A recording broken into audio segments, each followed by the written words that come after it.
kita akan membahas tuntas mengenai perjalanan karir dari Bapak Arif Setiajaya. Dan hari ini pada Room Sharing ID kali ini tuh temanya sangat menarik ya, karena tersesat di jalan yang benar. Dimana kita tahu bahwa tersesat selalu identik dengan di jalan yang salah, tetapi kali ini berbeda, bahwa beliau merasa bahwa beliau ini tersesat di jalan yang benar.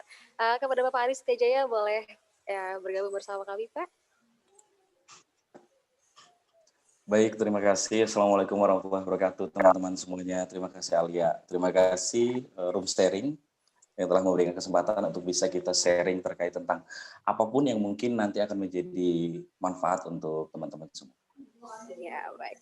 Oke, halo apa kabar Pak Arif? Alhamdulillah baik Alia. Alia gimana? Alhamdulillah juga sehat, dan semoga peserta di Room Sharing IDD juga dalam keadaan sehat walafiat ya. Pak Arif, Amin. ada satu hal nih sebelum kita nanti mau tanya-tanya lebih lanjut ya terkait acara pada hari ini, karena hadirin sekalian juga harus tahu bahwa ternyata hari ini tuh kita lebih ke interaktif ya Pak ya, tidak dalam bentuk slide atau seperti apapun. Jadi sifatnya nanti akan ada banyak diskusi. Jadi kalau misalnya teman-teman atau para peserta juga sudah ada pertanyaan, silahkan dipersiapkan saja, nanti akan Alia buka sesi diskusinya. Tapi Pak Arif, ada satu pertanyaan pertama nih dari Alia untuk Bapak. Terkait dengan tema yang Bapak pilih gitu. Kenapa sih Pak Bapak memilih tema tersesat tapi di jalan yang benar gitu. Ini Alia agak sedikit penasaran gitu, karena memang kalau tersesat pasti selalu di jalan yang salah. Nah, kaitannya dengan profesi Bapak, apakah profesi awal karir Bapak itu adalah profesi yang sebenarnya pernah Bapak impikan, atau mungkin profesi yang sifatnya hanya tidak sengaja gitu ya, atau yang ya tidak sengaja sehingga Bapak menyebutnya bahwa Bapak merasa tersesat saat itu? Baik, terima kasih Alia. Nah, kenapa tersesat di jalan yang benar itu menjadi salah satu poin penting dalam kehidupan saya dan memberikan banyak pengalaman. Awalnya nggak pernah terpikir akan sampai di profesi seperti ini. Baik latar belakang pendidikan ataupun hobi dan space kegiatan yang ingin saya lakukan untuk bisa mencapai pada tujuan nantinya. Sehingga ketika saya sampai di sini, saya merasa bahwa oh memang inilah jalan Tuhan yang membuat saya disiapkan sebelumnya untuk jadi seperti ini. Awalnya ketika perjalanan proses, saya merasakan bahwa kok kayak gini sih, kok seperti ini sih gitu. Ada hal-hal yang membuat saya harusnya gue nggak kayak gini nih gitu. Harusnya gue bisa seperti ini dan gue ambil bagian ini. Tapi ya sudahlah, kita akan jalani dengan sebenar-benarnya, coba seperti apa. Pas di ujung, ketika di ujung sampai di profesi seperti ini, merasa bahwa oh inilah Arif diciptakan di dunia untuk apa gitu. Inilah Arif diciptakan di tengah masyarakat ini untuk apa? Karena semua orang, benar kata Mbak Regina tadi, semua orang punya value dan keunikan masing-masing. Yang nilai dan keunikan itu akan lebih baik kalau itu bisa mengisi dunia ini. Gitu, Alia. Tapi sebelumnya Bapak itu pernah nggak Pak untuk latar belakang pendidikannya memang terfokus di bidang teknik lingkungan, atau mungkin Bapak juga pernah sambil nyambi-nyambi gitu Pak, atau kerja sampingan untuk belajar bagaimana di dunia broadcasting gitu? Apalagi kan Bapak juga sebagai seorang speaker, trainer juga gitu. Jadi kalau latar belakang pendidikan untuk reporternya sebenarnya nggak ada. Seorang teknik engineer, teknik lingkungan yang jauh dari kamera, jauh dari narasi, jauh dari entertain, tapi akhirnya memutuskan untuk masuk ke dunia broadcasting. Namun sebelum masuk ke dunia reporter, sebenarnya saya seorang yang suka dengan usaha. Itu awalnya. Saya itu pernah punya usaha-usaha kecil dan bahkan mengawalinya dari trotoar. Seperti itu. Itulah awal mengapa akhirnya reporter dan dosen itu menjadi jalan yang seolah-olah seperti sudah disiapkan itu. Kalau saya boleh bercerita, sebenarnya saya itu pengen jadi pengusaha. Jadi sebenarnya from entrepreneur to reporter to lecturer sebenarnya. Jadi awalnya itu adalah ketika dulu masih kuliah, teman-teman banyak yang mungkin mengambil kegiatan lain, tapi kalau saya itu malah suka untuk usaha. Saya pernah punya gerobak, kalau teman-teman tahu, di rumah sakit Unila yang lagi dibangun, itu ada lampu merah, ada trotoar. Nah, saya dulu dijualan pisang coklat di situ. Iya, dulu saya jualan pisang coklat di situ untuk bisa membuat saya yakin bahwa saya bisa membantu orang tua untuk bisa kuliah sendiri. Awalnya seperti itu. Hingga pada perjalanan waktu, alhamdulillah naik omsetnya. Nah, di tengah kenaikan omset itu tentunya dalam sebuah usaha ada rintangan dan halangan kan.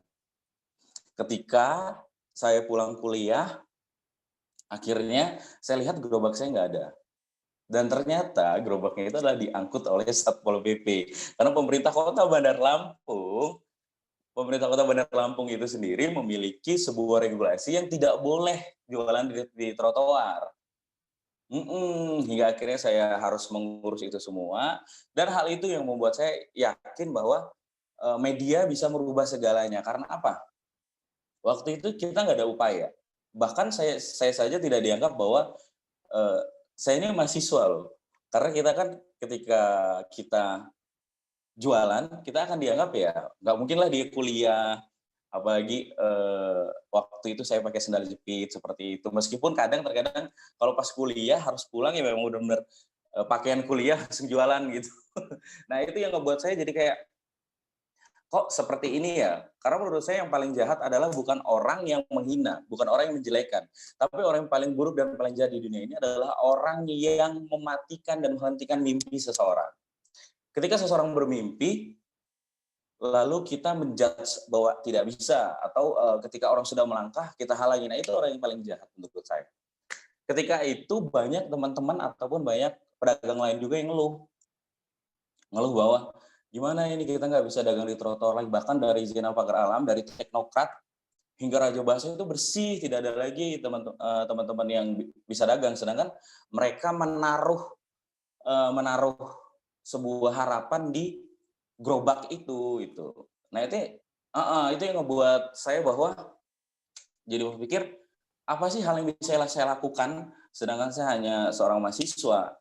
Dan yang terlintas di saya adalah ternyata dalam sebuah pemberitaan, sebuah informasi, dan sebuah viral pada tahun 2013, itulah adalah upaya yang bisa kita lakukan. Oke, maaf, terputus.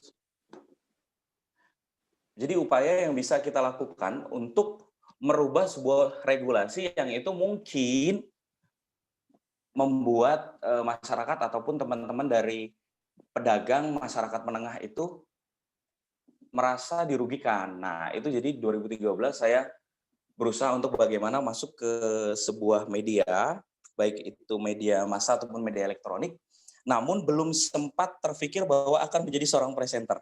Karena bagi saya untuk menjadi seorang presenter biasa harus mengikuti ajang putri-putrian, harus mengikuti ajang-ajang yang berbau-bau dengan pemilihan seperti itu.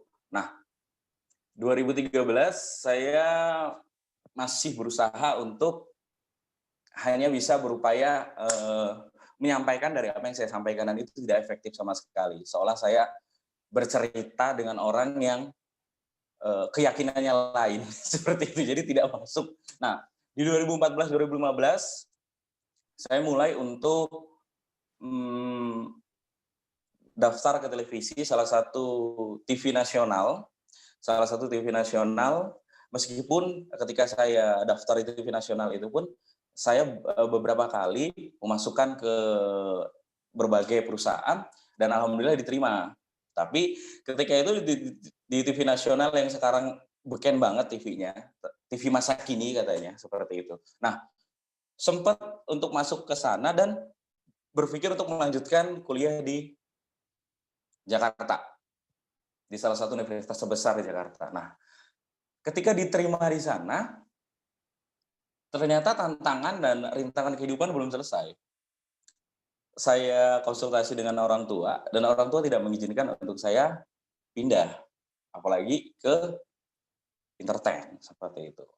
Sempat merasa bahwa kenapa sih ketika itu dunia saya, kenapa sih ketika itu adalah harapan dan saya pun tidak menyusahkan orang lain. Awalnya bahkan menganggap bahwa kenapa kok akhirnya ketika saya sudah mencapai, malah orang terdekat ini yang membuat saya kok menjadi sebuah tantangan dan halangan untuk saya bisa meraih mimpi saya. Ya tentunya itu menjadi hal yang membuat, gimana ini kok bisa seperti ini gitu. Jadi orang tua pada umumnya adalah menginginkan kita memiliki sebuah pekerjaan yang mapan, pekerjaan yang pasti. Kalau untuk orang tua yang masih mungkin memberi paradigma lama, pegawai itu adalah hal yang bisa membuat kita dianggap berhasil seperti itu. Nah, memutuskan untuk tidak mengambil akhirnya. Tidak mengambil itu, terus waktu hari Kamis sore, saya nonton TV. Ketika saya nonton TV, ada iklan lowongan presenter di TVRI. Itu hari Kamis sore. Nah, setelah itu saya coba aja lah. Menurut saya seperti kayak yang ya udahlah ya, ketika kita tidak bisa memberikan dampak yang besar, kita coba yang kecil sendiri gitu. Dan semoga orang tua dukung gitu. Ketika saya melewati semua persyaratannya, setelah Jumatan itu saya kirim, ternyata langsung dipanggil seleksi sekian banyak, dan dengan teman-teman yang sudah ikut putra-putrian, teman-teman yang memang sudah muli satu Miss Grand Indonesia, bahkan aksi Indosiar masuk ke sana, dengan keyakinan bahwa Tuhan tidak akan memberikan kesulitan ketika kita mau berusaha, karena dari SMA saya mengenal bahwa manjada wajada, barang siapa yang bersungguh-sungguh dia akan mendapatkannya. Nah itu yang membuat saya yakin, sehingga nggak taunya dari 10 yang dicari saya ke 10. Nah itu saya ke 10 itu, dan itu awal saya merasakan bahwa ini adalah waktu saya untuk bisa memberikan kontribusi kepada teman-teman yang mungkin regulasi dari pemerintah, regulasi dan kebijakan dari pejabat-pejabat tersebut bisa menekan ataupun merugikan masyarakat lain. Nah itu yang membuat saya akhirnya masuk ke reporter. Saya buat sebuah narasi, karena yakinlah ketika narasi tersebut kalian buat sedemikian rupa, ketika mata kamera mengambil angle sesuai dengan emosional, ketika suatu kesatuan komponen video, narasi, serta berita yang itu menatap pada satu sudut pandang yang kita harapkan orang lain akan melihat ini, dan ketika itu naik, ketika itu terlihat, itu akan lebih cepat untuk merubah sesuai dengan apa yang kita inginkan. Itu kenapa saya akhirnya menjadi seorang reporter. Awalnya karena memang saya adalah bagian dari orang yang dulu pernah merasakan kekecewaan karena sebuah regulasi seperti itu, Alia. Nah, Bapak kan tadi cerita bahwa ternyata Bapak berdasarkan diri kan untuk di televisi lokal. Nah, terus Bapak juga masuk di 10 besarnya. Tapi ada satu hal yang mau saya tanya, Pak. Bapak bisa masuk dalam kategori itu karena mungkin pasti Bapak punya basic yang untuk bisa menjadi seorang reporter, atau mungkin Bapak waktu itu hanya dapat keberuntungan, Pak? Kalau punya basic untuk reporter, untuk MC, atau untuk apa, enggak, sama sekali tidak. Jadi SMA saya dan kuliah saya dihabiskan dengan usaha uang seperti itu, nyari uang. Jadi nggak ada waktu untuk kita belajar hal-hal yang seperti itu, karena kuliah saja harus berupaya untuk survive sendiri seperti itu. Apalagi kalau untuk mengambil ke situ. Cuma kenapa bisa masuk ke dalam 10 besar dan masuk ke dalam bagian dari presenter TVRI? Karena sebenarnya sebuah ujian dalam penerimaan, ini tips dari saya, sebuah wawancara dalam proses untuk kita mencari kerja, itu akan bisa terjawab ketika kalian punya logika dan konsep berpikir yang baik gitu. Jadi apapun itu, ketika kalian tahu ini orang bertanya apa dan gue harus jawab apa dan merespon apa. Dan yang uniknya adalah kalau mungkin ada beberapa pejabat struktural yang menginterview saya pada waktu itu, saya ingat banget ketika saya tes kamera. Tes kamera, ada kepala stasiun, namanya Pak Saripudin, sekarang beliau di NTT. Nah, ketika saya tes kamera itu, apa yang dilakukan beliau? Disobek kolom penilaian saya. Disobek kolom penilaian saya, dan saya berpikir bahwa ya sudah, mungkin memang udah saatnya ini bukan jalan saya seperti itu. Saya nothing tulus saja, tetap fokus, tetap memberikan terbaik, meskipun akhirnya ketika diterima saya tahu alasannya. Alasannya adalah ketika waktu itu banyak beberapa orang yang mungkin lebih memilih orang lain yang pantas dalam latar belakang. Tapi Pak Sarapudin merobek itu semua karena apa? Karena saya tidak butuh penilaian untuk dia. Saya hanya yakin bahwa dia mampu untuk bisa menjadi seorang presenter dan jurnalis yang baik. Itu yang membuat dia yakin. Karena dia tidak perlu lagi menilai dengan sebuah penilaian yang banyak komponennya seperti itu. Nah, kenapa itu bisa terjadi? Karena ketika saya menjawab sesuai dengan apa yang ada di hati saya, dan satu hal yang sangat teringat bagi beberapa pejabat struktural termasuk almarhum yang baru berpulang kemarin adalah saya selalu mengawali jawaban dengan bismillah. Itu poin pentingnya bahwa ketika saya ditanya, saya selalu bismillah, baru saya jawab. Itu yang membuat, itu hanya spontan saja karena saya melihat teman-teman yang sebelum itu punya hebat, dalam menjawabnya luar biasa, bahkan punya pengalaman. Itu sih yang membuat akhirnya saya masuk ke 10 besar TVRI, sesimpel itu sebenarnya. Tapi di awal karir Bapak sebagai reporter itu Bapak pernah merasa ada kesulitan nggak di awal? Karena kan kalau misalnya kalau dari Alia pribadi itu sangat agak sulit untuk membangun rasa percaya diri di depan kamera. Nah, kalau misalnya Pak Arif waktu itu saat di awal karir menjadi reporter, bagaimana cara Bapak untuk mengatasi hal seperti itu, Pak? Tentunya sih jadi seorang reporter untuk berhadapan dengan kamera itu butuh experience, kita deg-degan sekali karena memang kita nggak tahu kita ditonton atau enggak. Tahu-tahu setelah live kita nggak tahu bahwa kita salah bagus atau enggak, yang hadir adalah hinaan, cacian bahwa kok kayak gini sih, kok kayak gini sih, karena poinnya penting adalah ketika kita bermain di kamera menjadi seorang presenter ataupun reporter yang hanya ada hadapan di kamera saja, kita nggak tahu berapa banyak mata yang melihat kita, dan mata-mata tersebut, pemirsa tersebut dan masyarakat tersebut tidak mau tahu kita adalah orang baru di dunia broadcasting. Mereka tidak mau tahu apakah kita bagus atau tidak. Mereka hanya mau bahwa sajikan yang terbaik pada saat itu, meskipun kita lagi sakit, meskipun kita lagi apa. Nah itu yang membuat saya pernah membaca sebuah buku bahwa berkata seperti ini, ketika kamu dipercayakan, diberi kesempatan, maka lakukanlah yang terbaik. Karena kamu tidak tahu ke depannya, apakah kamu akan meneruskan kesempatan itu, ataukah kamu hanya akan berhenti di situ. Jadi tidak ada kata-kata bahwa ya sudahlah, namanya belajar nanti juga bisa. Tidak. Ketika kita punya kesempatan, lakukan yang terbaik. Karena ketika kita berhenti dalam sebuah kesempatan itu, maka kita akan belajar bahwa kita pernah melakukan yang terbaik meskipun tidak. Ketika kita melakukan yang terbaik dan itu kita melanjutkan ke kesempatan selanjutnya, maka artinya kita sudah mempercayakan diri kita bahwa kita mampu untuk bisa terjun ke dunia itu. Seperti itu, Alia. Oke, baik. Waktu saat Bapak menjadi reporter, itu sebelumnya saat Bapak di instansi tersebut atau di TVRI. Bapak bekerja di TVRI, itu Bapak sampai di training dulu ya, Pak ya? Atau ada materi-materi gitu terkait broadcasting-nya? Tidak, Pak? Jadi benar-benar Ya. Bapak otodidak saat itu dan bersikap profesionalitas. Dan harus dipahami bahwa tidak ada TV yang mau mendidik untuk jadi seorang entertain. Ketika sudah masuk TV ya lu harus bisa. Tidak ada khusus bahwa lu akan dikuliahkan dulu, lu akan beri pelatihan dulu. Mereka yang mendapatkan pelatihan adalah mereka yang dianggap mempunyai potensi. Itu poin utamanya. Jadi kalau kita dapat pelatihan nggak, ya mungkin kita akan belajar dari senior-senior kita akan belajar dari pengalaman kita. Dan bahkan kita untuk menghadapi misalnya, saya seorang reporter, sebenarnya kan saya one man show. One man show itu adalah saya ambil gambar sendiri, saya wawancara sendiri, saya bikin berita sendiri. Dan parahnya saya yang presenter sendiri kadang ketika jadwalnya. Jadi gimana caranya untuk kita bisa menemui bupati, pejabat, menemui sekda, seperti pejabat-pejabat daerah, seperti Kapolres ataupun apa, untuk kita bisa mengambil data. Itu kan nggak diajarin seperti apa tekniknya.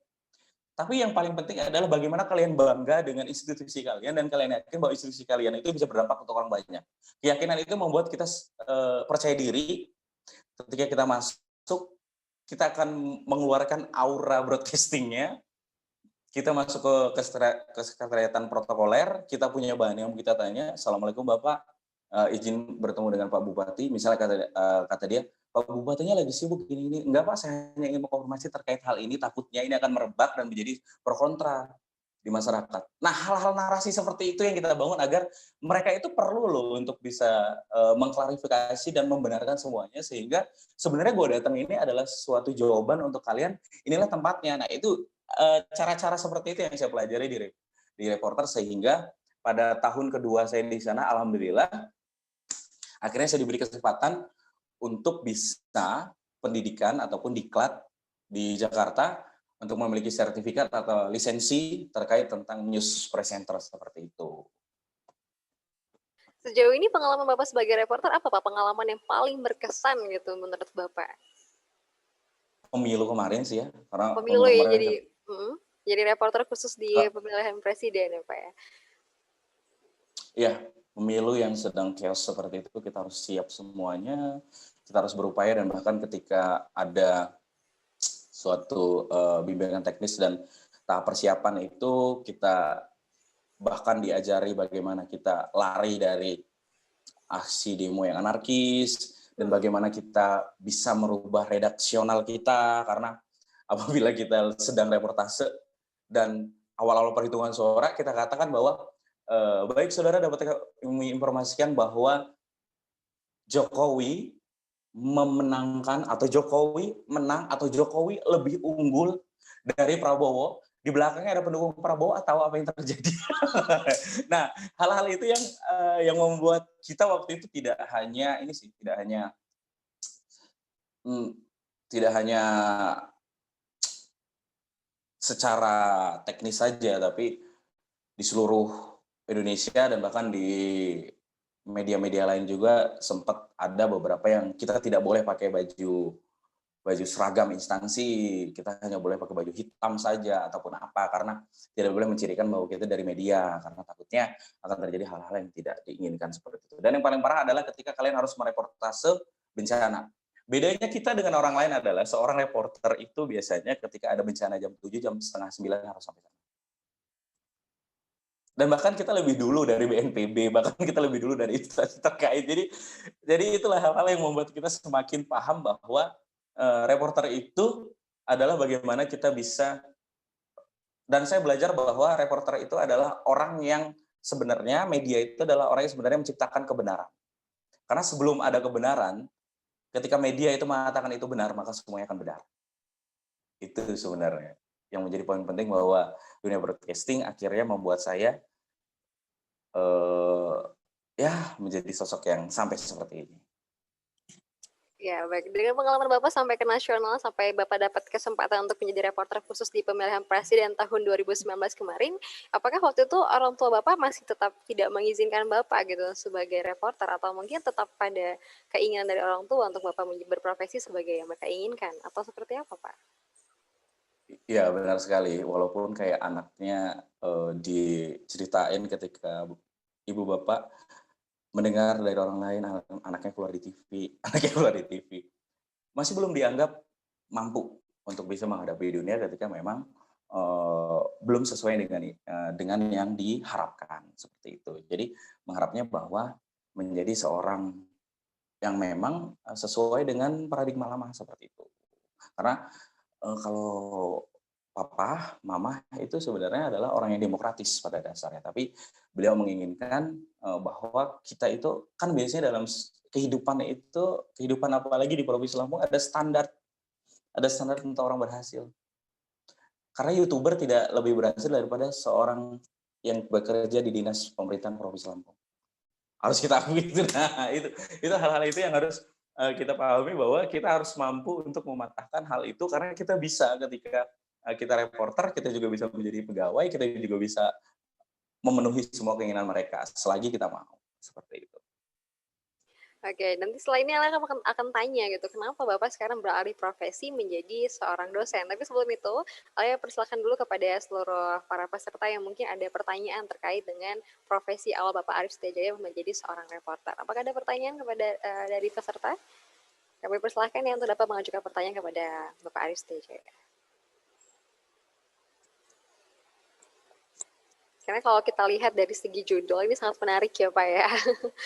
Tersesat tetapi di jalan yang benar gitu. Ada juga kayaknya pengen gitu untuk tersesat tapi di jalan yang benar. Nah, Apalagi menjadi seorang reporter kan, itu jadi hal yang sangat menyenangkan kalau menurut Alia pribadi. Karena kita bisa langsung meliput informasi di lokasi itu sendiri gitu kan. Bagaimana peserta, apakah ada pertanyaan atau mungkin Alia mau lanjut dulu pertanyaan dari Google Form, Pak? Ini ada sekitar 5 pertanyaan dari Google Form. Atau mau jawab pertanyaan dari ini dulu aja, Pak? Baik. Boleh ya? Ya. Ya, dari peserta ini ada yang bertanya bagaimana menjalani hal yang tidak kita sukai, Pak. Kalau Bapak kan tadi sebenarnya reporter Bapak suka ya? Ya, cuma tidak ada basic gitu. Iya. Jadi ini adalah hal yang sering terjadi bagaimana kita menjalani hal yang kita tidak sukai. Ya tentu saya juga tidak suka untuk menjadi seorang yang berjualan di pinggir jalan toh. Kan kita pengennya punya restoran yang ruangannya bagus, omsetnya besar gitu. Bagaimana sih kita bisa menjalani hal yang kita tidak sukai? Saya punya prinsip seperti ini. Ketika kalian sedang menjalani hal yang tidak kalian sukai, tentunya karena kalian tidak punya harapan dan tujuan di tempat itu. Yang bisa kita lakukan adalah kita tentukan harapan dan tujuan di tempat itu. Ketika tempat itu adalah tempat yang tidak kita sukai, maka kita cari, kita lihat apakah kita bisa mendapatkan uang di sana. Ketika kita berpikiran tujuan kita adalah uang, maka hal yang tidak disukai itu lama-kelamaan akan menjadi hal yang kita sukai karena uang yang kita dapat. Ketika kita tidak mendapatkan uang, sudah tidak dapat uang, kita tidak sukai. Maka kalian harus punya tujuan, apakah tempat itu bisa membuat saya memiliki relasi. Tujuannya adalah bagaimana kita mendapatkan relasi.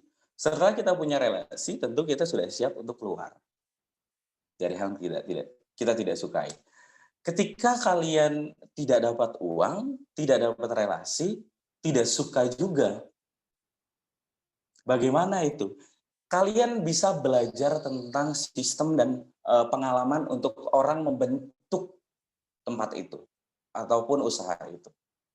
Jadi ketika tidak dapat uang, ketika tidak dapat relasi, kalian harus belajar pengalaman. Seperti itu. Tapi ketika kita tidak dapat semuanya, artinya ada yang salah dari kalian. Karena prinsip dalam konsep hidup adalah ketika kita dalam situasi dan kondisi yang baru, suka tidak suka, yakinlah bahwa tempat itu bisa memberikan hal yang terbaik untuk kita. Peningkatan kualitas dan integritas itu bukan tentang seberapa besar tempat yang kita selami, seberapa lama kita, dan seberapa suka kita tentang hal itu. Tapi integritas dan kualitas itu bisa terbangun seberapa peka dan seberapa kritis kita tahu tempat itu akan kita jadikan apa. Dan tempat itu bisa kita ambil apanya dan bisa memberikan apa untuk kita. Nah, kritis dan konsep seperti itulah yang membuat kita ketika masuk ke dalam suatu tempat yang mungkin itu menurut orang buruk dan mungkin itu menurut orang tidak baik, dan bahkan mungkin sekolah manajemen bisnis itu dianggap lebih baik daripada berdagang piscok di pinggir jalan. Ketika kita ditempatkan di situ, suka nggak suka, kita belajar bagaimana bisa merespon orang, melayani orang. Seperti itu hal-hal yang harus ditanamkan. Ketika tidak dapat uang, kita harus dapat relasi. Ketika tidak dapat uang, tidak dapat relasi, kita harus dapat pengalaman. Ketika kita tidak dapat semuanya, berarti yang kita dapat adalah kita introspeksi diri bahwa kita belum mempunyai konsep berpikir yang baik untuk bisa mengambil apa yang ada di tempat yang kita tidak sukai ataupun kita sukai. Seperti itu, Alia. Waduh, jadi kita harus tentukan dulu ya Pak ya, kira-kira tujuan kita tuh di sana untuk apa gitu. Kalau hanya untuk uang nanti ya, jadi harus kita lihat fokus, tujuan dan harapan. Iya, betul. Nah, ada pertanyaan selanjutnya nih Pak, ini masih terkait dengan reporter tadi kayak sepertinya ya Pak ya. Ada pertanyaan bahwa bagaimana agar percaya diri di kamera dan dapat menangkap materi dengan cepat. Nah, itu seperti bagaimana Pak?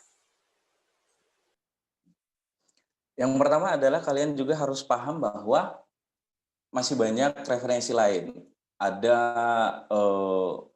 sebuah program-program lain, kalian harus tahu standarnya apa, terus bagaimana sih presenter sebelumnya, dan yang paling penting adalah bagaimana kalian bisa persiapan seorang presenter dan reporter itu, yang penting dia mau browsing, yang penting dia mau pertama observasi dulu, observasi apa yang akan dia sampaikan. Bagaimana kita bisa tahu cepat atau tidak? Perbanyak pertanyaan di dalam otak kita. Contohnya, adalah peran pondok pesantren terhadap kemajuan Indonesia.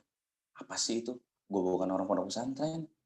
Dan harus live, bahkan harus dialog. Sedangkan kita nggak pernah belajar terkait tentang korelasi pondok pesantren, kita nggak pernah ada penelitian pengaruh pondok pesantren terhadap kemajuan Indonesia, variabelnya kita nggak tahu kan. Jadi kita harus cepat tahu apa yang kita tanyakan, ya udah kembalikan ke dasar 5W1H. Bagaimana pondok pesantren itu bisa maju, kita akan observasi kenapa, apa, dan bagaimana, sehingga kita bisa cepat tangkap dan ingat bahwa sebuah hal itu ada sebuah motif tersendiri, cari motifnya.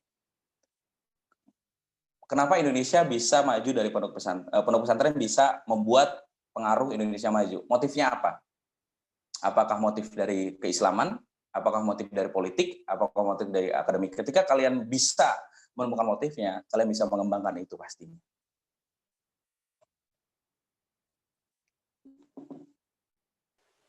Nah,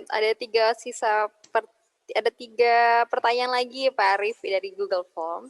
Tapi ini kayaknya pertanyaannya bisa kita tanyakan nanti di akhir ya.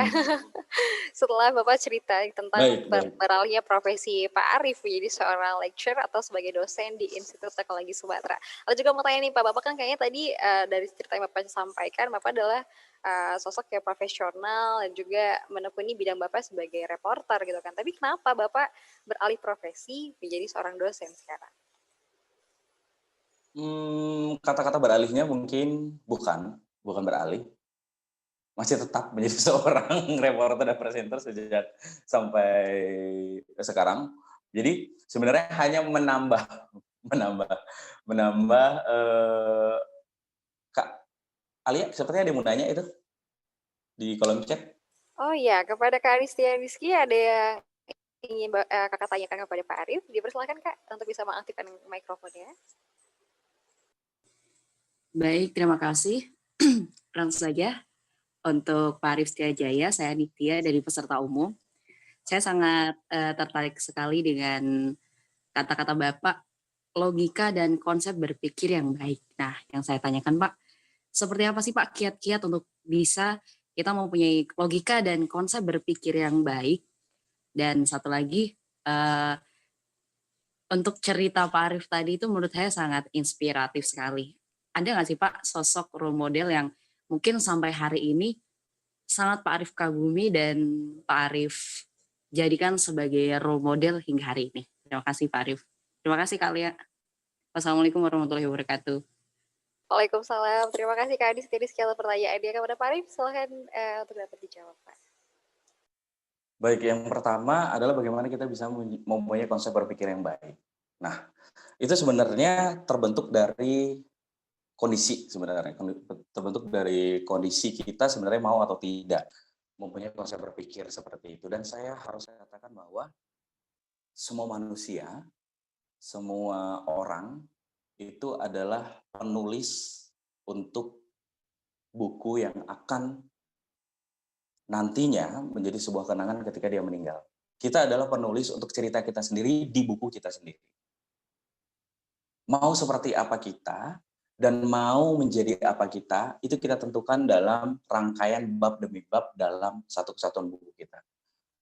Sehingga ketika kita berpikir bahwa kita ingin menjadi orang yang bermanfaat dan menjadi muara semua pertanyaan orang lain dan bahkan ingin menjadi inspiring untuk orang lain, tentunya kita harus memiliki banyak pengalaman. Baik pengalaman dari eksekusi kita langsung ataupun pengalaman dari buku. Saya sangat suka sekali, pertama kali saya belajar itu adalah saya belajar banyak dari buku-buku referensi Amerika. Buku-buku Amerika itu mengajarkan kita tentang logika. Logika bahwa kalau teman-teman lihat film-film Hollywood, film-film luar, itu mereka tidak ada suatu scene yang itu sama dengan film-film Korea atau film-film Cina. Mereka tidak ada filosofinya. Ya tidak. Oke enggak. keluar kalau nggak bisa. Masuk dulu kalau kamu sudah mampu. Nah itu yang mendidik saya bahwa logika saya akhirnya berpikir bahwa lo punya integritas, lo punya kualitas, lo punya kemampuan berpikir yang baik, baru lo masuk. Nah itu yang membuat kita terpacu untuk bagaimana kita punya logika berpikir yang baik. Karena di setiap hal itu banyak pertanyaan. Tanyakan itu apa, kenapa, bagaimana, seperti apa. Hanya itu saja. Ketika itu bisa kita jawab, akan ada pertanyaan lagi, itu akan memenuhi otak kita bahwa kita tidak mudah untuk bisa percaya terhadap suatu hal. Berjalannya waktu, dari Amerika saya pindah ke filosofi yang itu sampai sekarang masih saya pelajari adalah Cina. Saya paling suka banget dengan buku-buku dari Cina. Filosofi Cina modern, bagaimana seorang kaisar itu memimpin kerajaan. Itu akan banyak memiliki filosofi-filosofinya yang itu berguna untuk kita. Ada sebuah cerita yang itu saya rangkumkan bahwa terkadang mata tidak melihat apa yang harusnya dilihat. Karena seperti yang harusnya dilihat terkadang tidak terlihat. Nah itu filosofi Cina yang sangat dalam sekali ketika kita sekarang ini melihat keadaan modern ini. Terkadang orang hanya melihat popularitas daripada kualitas. Kualitas itu tidak terlihat, padahal itu yang harus dilihat. Nah hal-hal itu yang harus kita pahami. Sehingga kita yakin kita akan ke arah mana. Nah, kalau untuk role model sendiri tentu saya bukan orang yang sering banyak nonton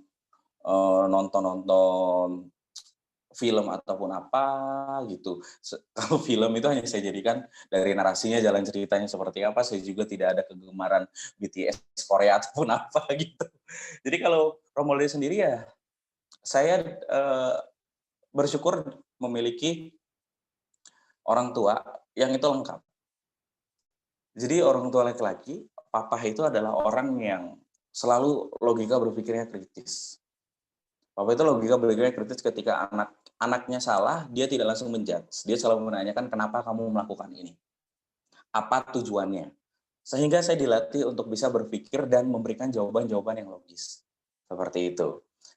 Dan orang tua perempuan saya, mama saya adalah orang yang sangat berperasaan sekali.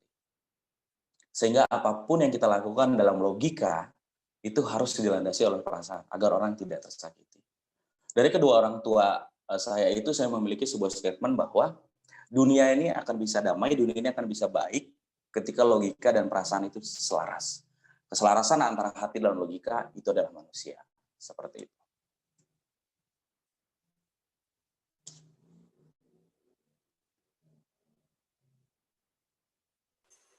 Oke, nah jadi seperti itu Kak Anis Tia Rizky atas jawaban dari pertanyaan yang Kakak ajukan. Bagaimana Kak Anis, apakah ada hal yang ingin Kakak tanyakan lagi terkait dengan jawaban yang sudah Bapak Arif jawab? Atau mungkin dari peserta lainnya ada hal yang ingin ditanyakan oleh Pak Arif seputar dengan profesinya sebagai reporter ataupun pertanyaan lainnya juga boleh ya Pak ya, bebas ya Pak ya. Boleh. Izin bertanya Ibu. Oh iya, kami persilakan kepada Bapak Bambang untuk dapat mengajukan pertanyaan. Ya, oke, terima kasih waktunya. Pertanyaan simpel untuk Pak Arif. Kalau disuruh memilih Pak, reporter atau dosen? Itu, terima kasih. Wah, pertanyaannya sulit sekali. Kalau suruh memilih reporter atau dosen, saya adalah orang yang tidak pernah mau disuruh memilih antara satu atau dua. Saya akan memiliki pilihan tersendiri dengan sebuah alasan dan motif yang itu akan saya sampaikan dan saya upayakan untuk diterima. Kalau saya memilih antara dosen dan reporter, saya akan memilih keduanya. Jadi pilihan ketiga. Kalau pilihan pertama dosen, pilihan kedua reporter, pilihan ketiganya apa? Reporter dan dosen. Karena saya yang memiliki kehidupan sendiri, saya yang tahu akan seperti apa buku yang akan saya tulis nanti dalam cerita hidup saya, dan maka saya tidak mau memiliki opsi itu diajukan oleh orang lain. Diri saya adalah opsi saya sendiri, dan diri saya adalah pilihan saya sendiri. Kenapa? Karena yang harus dipahami bahwa orang yang luar biasa adalah orang yang mampu berdamai dan bijak dengan diri sendiri, bukan diatur atas choice orang lain. Karena kita yakin bahwa ketika kita sudah tahu dulunya kita tersesat dan ternyata sekarang adalah di jalan yang benar, artinya itu adalah jalan Tuhan. Kalau nanti ujungnya adalah dalam satu kesatuan yang mungkin akan berhenti pada satu profesi, itu bukan karena saya memilih, tapi karena memang Tuhan menempatkan saya pada posisi di mana saya harus fokus berkat pengalaman yang saya miliki. Reporter itu hanya sebatas profesi, tapi relasi, cara berbicara, dan skema serta metode bertemu dengan orang itu akan tetap melekat dalam diri saya. Seperti itu. Jadi jawabannya adalah keduanya ya Bapak ya. Untuk sementara ini jawabannya adalah keduanya. Kedua profesi tersebut tidak bisa dipilih untuk saat ini. Karena Bapak Arif memilih keduanya. Nah Pak, terkait dengan pertanyaan dari Pak Bambang ya, pertanyaannya sangat luar biasa. Bagaimana cara Bapak mengatur dalam menjalankan dua profesi sekaligus Pak? Pasti tidak ada institusi yang mau diduakan. Tidak ada orang yang mau diduakan pastinya ya. Tapi seperti ini, kita akan ada kompromi dan negosiasi. Nah, kompromi dan negosiasi itu yang bisa membuat kita memanajemen waktu kita sesuai dengan kita. Bagaimana TVRI bisa menerima dan bagaimana ITERA bisa menerima. Saya ingin katakan bahwa kalian ketika melakukan kompromi dan negosiasi, itu akan diterima bukan hanya dari komunikasi kalian yang baik, bukan hanya dari alasan kalian yang baik, tapi dari integritas, kualitas, value, dan warna kalian. Ketika kalian sudah punya warna, ketika kalian punya integritas dan kualitas yang baik, dan ketika itu instansi lain ataupun tempat-tempat lain memang membutuhkan kalian karena kalian punya warna, maka otomatis kalian bisa berkompromi dan bernegosiasi. Seperti itu, sehingga kita tahu, misalnya, saya bisa siarannya Selasa, Rabu, Jumat, kita sampaikan. Selasa, Rabu, Jumat. Seperti itu. Jadi ada sebuah hal yang itu nantinya dinamis. Yang terpenting kita tahu, ketika kita bekerja, kewajiban dan profesionalitas itu jadi satu. Mereka tidak akan tanya sebelumnya kamu ngapain, sesudahnya kamu ngapain. Yang mereka tahu adalah ketika saya kasih sebuah tanggung jawab, selesai dengan baik. Dan kalau bisa di atas standar orang lain. Sehingga orang tidak akan bertanya hal-hal lain. Gitu. Kalian akan dikorek-korek sebelumnya atau sesudahnya kegiatan apa yang kalian lakukan ketika kalian buruk. Ketika kalian melakukan hal itu buruk, paling tanya, lu mikirin apaan sih? Keganggu ya pikirannya. Nah itu, ketika kalian yakinkan ke orang lain bahwa ketika 1, 2, 3 pekerjaan itu tidak mengganggu kualitas dan integritas kalian, orang lain tidak akan bertanya. Seperti itu.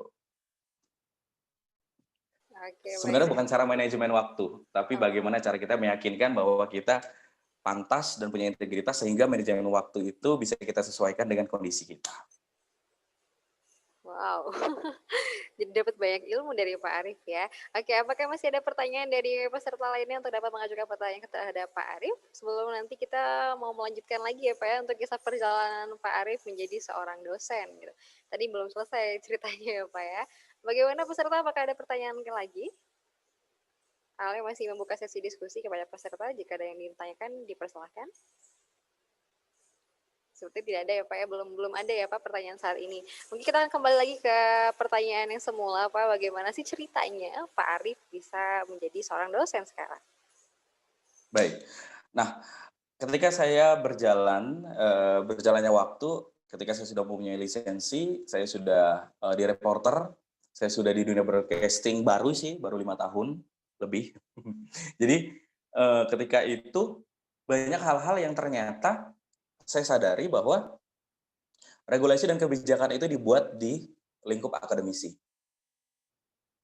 Kalau kalian berpikir bahwa anggota dewan itu jago untuk membuat pasal, anggota dewan itu jago untuk membuat kebijakan, kalian harus tahu ketika saya melakukan reportase di lapangan, ketika saya melakukan kegiatan aktivitas mencari berita, ternyata mereka itu punya staf ahli.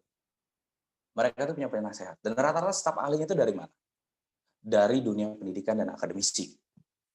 Seperti itu. Itu yang membuat saya bahwa saya tidak hanya bisa memframing diri saya sebagai media yang hanya menampilkan sebuah narasi dan video saja. Saya harus masuk ke dalam hal itu sehingga saya bisa memberikan sebuah koreksi dan evaluasi. Karena apa ya? Seseorang itu dipercaya ketika legalitas dan profesionalitas dia itu sudah terbukti. Contoh, sepintar apapun kalian, sejago apapun kalian, ketika kalian bukan lahir dari tempat yang memang ada legalitasnya. Ketika memang kalian tidak ada formalitasnya, kalian tidak akan dipercaya. Seperti itu. Tapi ketika kalian punya legalitas dan formalitas, kalian berbicara, maka itu adalah hal yang mungkin bisa dipertimbangkan. Dan itu membuat saya berpikir bahwa dosen adalah tempat yang tepat untuk saya bisa mencurahkan pikiran saya, karena kan dunia pendidikan itu dunia tidak bisa diintervensi oleh apapun. Ketika sebuah penelitian mengatakan A, tidak ada yang bisa mengintervensi B, C, D. Ketika kalian ingin mengintervensi, kalahkan dengan penelitian yang lain juga. Sehingga tidak ada kesalahan dalam lingkup akademisi. Seperti itu yang membuat saya akhirnya berpikir bahwa dosen adalah tempat yang tepat. Dan saya waktu itu punya pandangan seperti ini. Ketika saya teknik lingkungan, ketika saya lihat bahwa lingkungan ini bukan isu yang terbaik kan, teman-teman mungkin tahu isu yang sering terjadi adalah isu ekonomi, budaya, sosial. Nah, seperti itu. Sedangkan isu lingkungan itu bukan menjadi isu yang sering diangkat dan menjadi isu yang seksi. Nah, bagaimana saya bisa berkontribusi ketika memang Perwali waktu itu hadir pada tahun 2019, Peraturan Wali Kota, bahwa untuk UKL-UPL yang wajib UKL ada restoran yang berada seperti ini, care wash, segala macam hal itu, seperti itu. Nah, itu membuat saya berpikir bagaimana sih saya bisa masuk ke dalam hal itu, karena ketika saya hanya memberitakan saja itu tidak merubah regulasi. Bagaimana saya bisa memberikan masukan kepada teman-teman lain, tapi kalau saya posisinya adalah reporter, tidak boleh. Ketika saya reporter, saya hanya mampu menyampaikan saja. Tapi mungkin nantinya ketika memang sudah masuk ke lingkungan akademisi, mungkin saya akan bisa katakan itu sebagai seorang akademisi lingkungan. Dan perpaduan antara komunikasi lingkungan, perpaduan antara reporter dan akademisi, itu akan menjadi hal yang mungkin bisa menjadikan saya orang yang mampu memberikan sumbangsi, seperti itu. Ketika orang bertanya, melabelkan diri menjadi seorang environment journalism, jurnalis lingkungan, banyak orang yang ngomong jurnalis lingkungan. Tanyakan, apakah latar belakang pendidikannya teknik lingkungan? Kalau iya, apakah dia menjadi seorang jurnalis? Nah, itu ketika saya menjadi seorang reporter di TVRI, saya punya legalitasnya, dan saya lulusan teknik lingkungan dan ilmu lingkungan, saya punya legalitasnya. Ketika saya berbicara tentang environment journalism, kesahihan saya itu bisa menjadi pelengkap yang memang patut dipertimbangkan. Itulah yang membuat saya menjadi seorang dosen. Karena saya harapkan environment journalism itu bukan hanya sekedar orang yang memegang kamera, tapi orang yang mampu memiliki latar belakang formal dan mampu berpikir secara akademik, itu adalah environment journalism. Seperti itu. Itu menurut persepsi saya. Itu yang membuat saya akhirnya ke dosen. Awalnya sih ya itu hingga akhirnya terlewatnya seperti apa. Dulu saya ingin menjadi apa, saya ingin menjadi itu.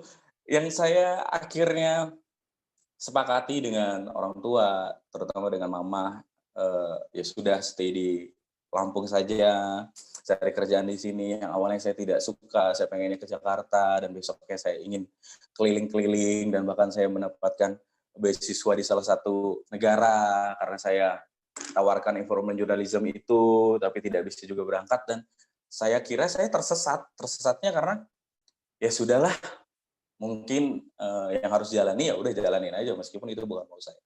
Namun nyatanya itu melatih saya, dan Tuhan tempatkan saya pada tempat yang akhirnya sampai juga ujungnya. Nah, itu yang saya pikir bahwa mungkin ketika dulu saya fokus di entertain, fokus di reporter, fokus di dunia broadcasting, saya tidak akan berpikir bagaimana saya bisa menjadi seorang akademisi. Seperti teman-teman saya mungkin sekarang dia fokus sekali bagaimana mereka mencari panggung ke panggung, mereka keluar di TV berapa kali, running terus, sehingga untuk akademisinya biasanya lebih dikesampingkan. Dan ketika saya di sini, saya bisa ambil kedua hal itu dan berjalan sesuai dengan hal itu, dan yang membuat saya menjadikan orang yang mengatakan bahwa saya tersesat di jalan yang benar, saya mempunyai warna dan value tersendiri daripada teman-teman lain. Ketika teman lain hanya sekedar jurnalis dan saya masuk ke dalam dunia pendidikan, maka saya mempunyai warna bahwa saya merupakan ahli komunikasi lingkungan di Indonesia, dan tidak ada satupun orang yang fokus ke situ untuk saat ini. Ketika saya seminar di Solo, saya seorang teknik lingkungan dan ilmu lingkungan. Penelitian saya adalah tentang pengaruh konten eco-break innovation, video eco-break innovation terhadap sikap peduli lingkungan untuk masyarakat pesisir. Nah, di situ mereka bertanya bahwa kenapa kok akhirnya teknik lingkungan dan ilmu lingkungan itu menampilkan video untuk mengatasi permasalahan lingkungan. Saya katakan bahwa media punya peran penting di atas 70% untuk mengubah kesadaran dan melahirkan kesadaran. Sejak saat itu saya berpikir bahwa seorang ahli komunikasi lingkungan itu harus hadir dari orang teknik lingkungan yang punya profesi jurnalis ataupun broadcasting. Nah, itu yang membuat saya berpikir bahwa saya dulunya tersesat, tapi akhirnya di jalan yang benar. Karena banyak orang yang menurut dia benar, tapi akhirnya tersesat. Banyak kasusnya adalah ketika dia sudah ambisi untuk menjalani proses, dia sudah berambisi untuk bisa mendapatkan sesuatu, ketika dia mendapatkan hal itu, nyatanya yang terjadi apa? Dia merasa jenuh, dia merasa bosan, dan banting setir ke tempat lain. Seperti seorang direktur yang akhirnya jadi stand up comedy. Karena saya yakin bahwa ketika kalian berupaya untuk meningkatkan integritas dan kualitas, ketika kalian punya profesionalitas, Tuhan tidak akan membenamkan kalian. Karena Tuhan akan mengangkat kalian ke permukaan ketika waktunya tepat. Contohnya siapa? Dr. Tompi bisa nyanyi, tapi dia tidak ambil jadi seorang penyanyi dulu. Dia tetap fokus pada dunia kedokteran dia. Tapi dia tetap meningkatkan skill bernyanyi dia. Dia tidak merasa bahwa harusnya saya jadi penyanyi. Tapi sekarang buktinya bisa terkenal. Dia seorang penyanyi yang juga berprofesi sebagai dokter. Nah itu, tersesat di jalan yang benar itu ketika kalian mampu konsistensi dan komitmen untuk bisa meningkatkan integritas dan kualitas kalian selama proses tersesatnya itu. Karena nantinya Allah akan berikan kalian hal yang benar. Seperti itu. Ya, tadi Bapak sudah memberikan contoh ya, contoh tersesat di jalan yang benar dan juga contoh tersesat di jalan yang salah. Nah, pertanyaan dari Alia, Pak, kenapa sih ada personal yang salah memilih bidang dalam karir dengan minat bakat yang dimilikinya, seperti yang Bapak contohkan tadi? Karena dia tidak tahu mau hidup seperti apa. Itu, kalau dia tidak tahu mau hidup seperti apa, dia akan tidak memahami tujuan dia seperti apa. Tentukan dulu tujuan hidupnya seperti apa dan perencanaannya seperti apa. Karena bakat ataupun anugerah itu adalah hal yang mendukung kita. Kita punya pulpen tapi dibawa ke sawah itu tidak akan benar juga. Kita punya pisau, kalau itu untuk nulis itu nggak bisa. Tentukan tujuan sehingga kalian tahu alatnya seperti apa dan batu loncatannya seperti apa. Biasanya orang yang salah adalah orang yang mau memilih batu loncatan yang salah. Batu loncatan itu adalah sebuah jembatan yang bisa kita lalui untuk mencapai tujuan. Tapi kebanyakan orang memilih batu loncatan yang tidak kuat. Ketika belum sampai tujuan, dia kejebur, tenggelam, sehingga dia salah. Nah itu, saya selalu katakan bahwa kepada teman-teman ataupun kepada mahasiswa saya, kalian boleh bodoh secara akademisi ataupun boleh bodoh secara bakat, tapi kalian tidak boleh bodoh secara kehidupan. Kalian bodoh akademisi, tapi kalian harus pintar dengan kehidupan. Pintar dengan kehidupan, bagaimana kalian bisa memanajemen kehidupan, kalian harus tahu diri kalian seperti apa, kalian punya tujuan seperti apa, dan harapan seperti apa, sehingga kalian bisa menuliskan buku dari cerita kalian sendiri. Karena ketika kalian sudah menentukan judul kehidupan kalian sendiri, kalian akan tulis sebab pertama apa, sebab kedua apa, sebab ketiga apa. Sehingga nantinya akhir kesimpulan itu akan membuat kalian citranya seperti apa. Jadi kalian tahu apa yang harus kalian persiapkan. Misalnya Alia ingin terkenal menjadi seorang pegawai institusi yang berkreasi di bidang komunikasi. Teruskan saja dan jangan pernah melawan orang tua, karena orang tua akan menjadi jembatan kita untuk sampai pada hal yang lebih besar lagi. Gitu. Ketika Alia juga bisa menjadi seorang pegawai institusi yang juga berkomunikasi, nanti akan menjadi daya dukung Alia di tempat yang baru mungkin. Mungkin awalnya tidak suka, tapi ketika Alia dibilang bahwa enak ya kalau udah di dinas tapi jago juga komunikasi, dipakai MC dekat sama siapa-siapa, jadi sekretaris, nah itu karena mendukung. Awalnya tidak mau, akhirnya iya ya, coba dari dulu seperti ini. Kelabilan dan cara berpikir yang mungkin mempengaruhi kalian itu kalian tidak tahu arah hidupnya kemana. Seperti itu. Ya, benar sekali ya, Pak, ya. Jadi memang untuk saat ini tuh untuk menjadi problematikanya mahasiswa itu mungkin mereka masih terhalang dengan restu untuk profesinya dengan orang tua gitu kan. Nah, terus Pak, apakah Bapak ada tipsnya? Mungkin sebagian dari teman-teman yang sedang join juga di acara Room Sharing Fun Hmm. Talks ini juga mungkin lagi mengalami hal yang sama di mana mungkin mereka ada tujuan tetapi orang tuanya masih belum bisa merestui gitu. Sedangkan mereka sadar bahwa ternyata kemampuannya di situ, potensinya di situ gitu. Nah, itu menurut Bapak seperti bagaimana, Pak? Gini, potensi dan bakat itu harusnya konversinya adalah keberkahan, kemanfaatan, dan finansial dan mental. Kalau kalian punya bakat, punya potensi, dan konversinya tidak seperti itu, berarti ada yang salah. Gitu. Kalau kalian mengkonversinya hanya sebatas kesenangan kepuasan diri sendiri, berarti ada yang salah. Dibenahi dulu kenapa. Mungkin salahnya adalah tidak direstui dengan orang tua, tidak diberkahi. Bagaimana bisa mendapatkan izin dan mendapatkan sebuah kepercayaan dari orang tua? Tunjukkan bahwa hal itu bisa membantu kalian dan orang-orang sekitar dan bahkan keluarga. Kalau belum ya udah nggak usah. Seperti itu sih kalau menurut saya. Jadi ikuti saja orang tua karena kalau prinsip kita adalah ketika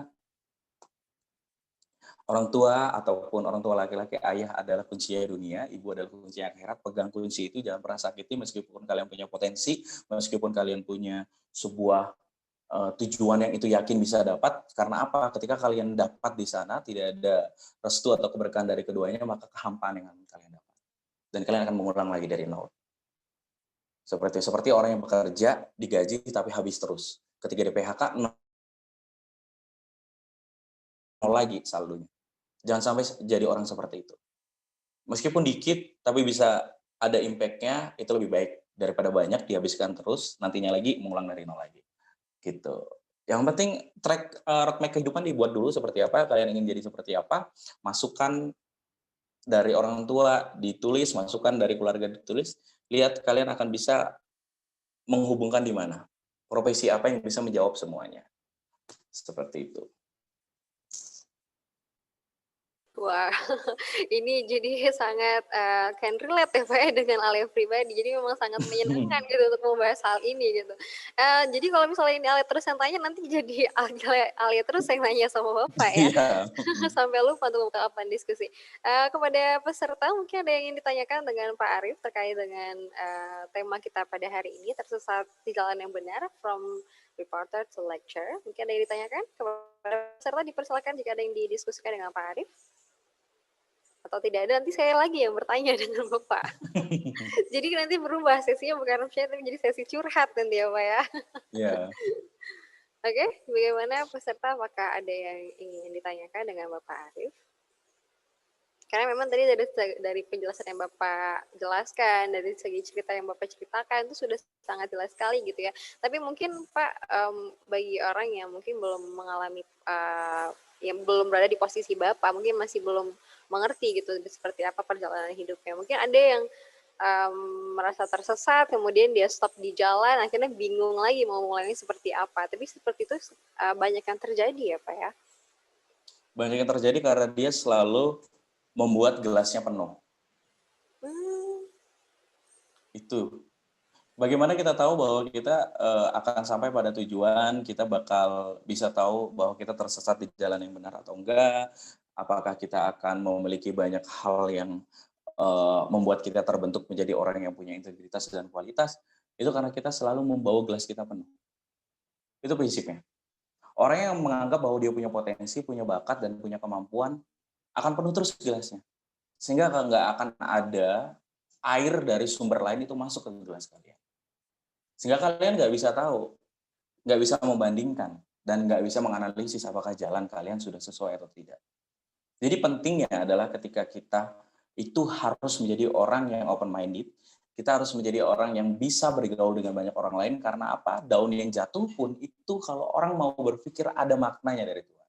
Apalagi untuk orang yang mungkin berjalan, punya komunitas, ketemu dosen, punya proses kehidupan.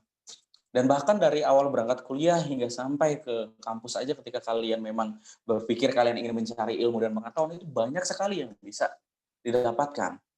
Jadi ingat, ketika kalian tidak tahu jalan hidup dan kalian mungkin